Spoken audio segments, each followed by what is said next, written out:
Olá, amigos! Hoje eu estou com meu amigo e vizinho Luiz Toledo, advogado com mais de 30 anos de experiência na área civil, e nós vamos conversar aqui hoje sobre um dos temas que tem, digamos assim, abalado aí a sociedade moderna, abalado o mundo inteiro e também o Brasil não é diferente.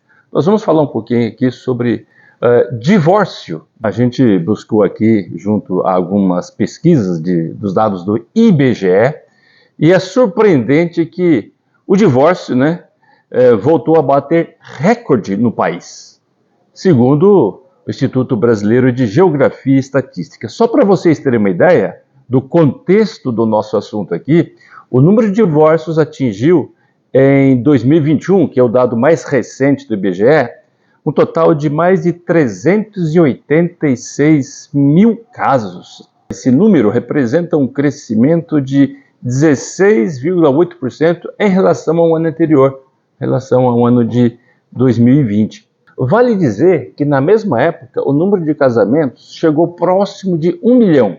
Então, já começamos por aí, né, Luiz? Em geral, parece que a instituição do casamento está tendo uma crise, né? O que você acha que está acontecendo aí? Bom, acho que são vários aspectos, né? A vida hoje, acho que a vida em comum, né? Nunca foi fácil. Acho que tem muitas questões, hoje tem muita liberdade, né? As pessoas têm toda a liberdade de se expressar. Tem a questão financeira também, né? Que acho que, inclusive, esses dois fatores são os que mais motivam o divórcio, né? Problemas financeiros entre o casal e essas questões de desajustes, né? Que a gente chama na área sexual. Acho que o Brasil ainda é um país atrasado, machista, né? Tanto assim que são as mulheres que mais pedem divórcio. São as mulheres. No Brasil. Não sei em outros países, né? Mas no nosso país são as mulheres. Luiz, o IBGE tem uma outra estatística que mostra que em 2010, os casamentos, né?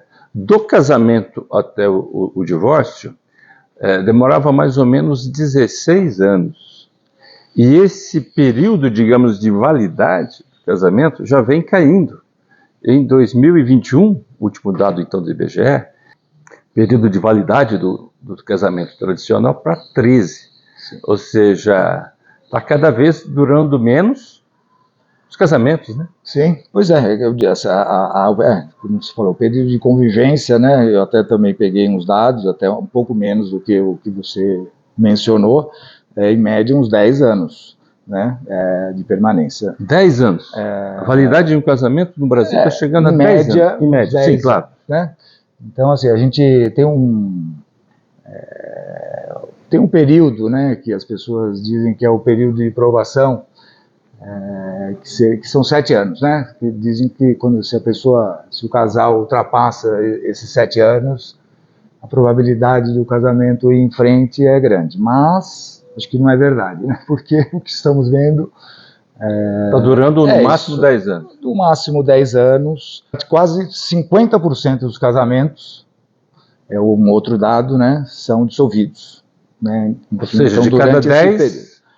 de cada 20 casamentos, 10 são desfeitos, né, dissolvidos. Então, assim, é um número alarmante, né? Normalmente as pessoas se separam, os homens, né, com uma média de 43 anos, as mulheres um pouco mais jovens, com 40. Bem, pelo menos tem muita vida pela frente ainda, né?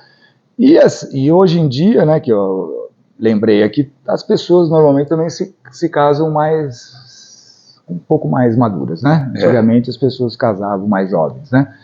Então, é isso, né? Se você pensar uma pessoa casar com uma média aí, né? Uns 30 anos, fica 10 anos casado, é essa média, e com 40 já está separando, de repente partindo para uma outra vida em comum, né? Uma tentativa de outra forma, né? Hoje tem muitos casais que optam por morar cada um na sua casa, né? Então, assim, já existem outros tipos de relacionamento que eles chamam até de casamento, né? Hoje em dia, então cada um mora na sua casa, mas tem, né, aqueles deveres de fidelidade, comprometimento, né?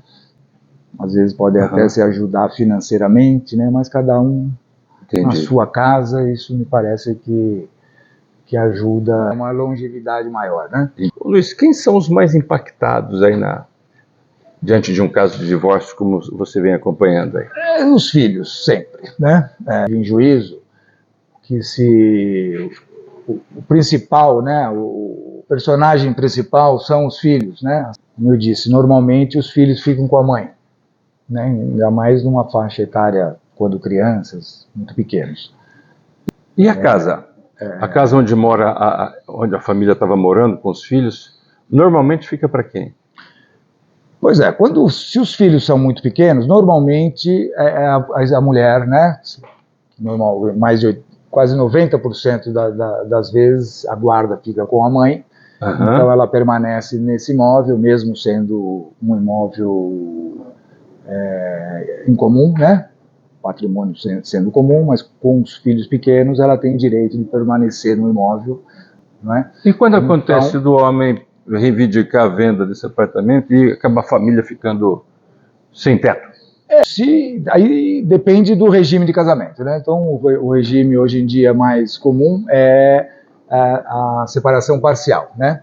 Parcial. Então tudo que é adquirido na constância do casamento é do casal. Ficando o imóvel, né? Ficando assim, ela residindo no imóvel, a esposa, né? A mãe, dependendo do caso, a outra parte tem direito de pedir até o pagamento de aluguel, que eles chamam de uma indenização. Agora, quando tem filhos menores, ela tem direito de permanecer no imóvel, né, até os filhos alcançarem. Ela tem direito? Tem direito. Entendi. Agora, ou seja, ela não é obrigada a sair. Não é obrigada a sair. Agora, se não tem filhos, ou se os filhos já são maiores, ou adolescentes, dependendo da idade, né, ela está residindo no imóvel, ou seja, usufruindo, pode pedir esse aluguel, ou até entrar com uma ação, né, que se chama de dissolução de condomínio, para vender o imóvel, né? Ou também, uma outra possibilidade, um dos dois comprar parte do outro, né? Ou se não tiver um acordo, esse imóvel será vendido, a gente chama de alienação judicial, né? Via um processo judicial. Como é que fica a questão da pensão? No caso, o homem que se deixa a família? Então, a pensão é sempre devida, né? Hoje em dia, antigamente, como eu já advogo há muitos anos, né, ainda sou da época que a mulher pedia pensão para os maridos, porque elas não trabalhavam, ficavam em casa cuidando, enfim, do lar, dos filhos. Hoje em dia isso é muito raro, as mulheres normalmente trabalham, não são dependentes financeiramente do marido, mas o marido tem que pagar, ou no caso o pai, né, pagar a pensão aos filhos, né? Isso é obrigatório. Agora, hoje em dia também, normalmente, essas despesas são divididas, né, porque os pais, né, eles são responsáveis pela educação dos filhos, pela subsistência material, né, e moral, né. Então, principalmente nessa questão da subsistência material, né, que é principalmente escola, alimentação. Ou seja, ele tem que cumprir isso, e se não cumprir, parece que uma das leis mais rigorosas que nós temos no país é essa. Não cumpriu essa obrigação... A pensão, ele pode ser até preso, né? Isso que chama prisão civil. Mas assim, aí como que se estabelece o valor da pensão, né? É de acordo com, a gente chama de um binômio, que é a necessidade da criança, ou dos filhos, e a possibilidade de quem paga.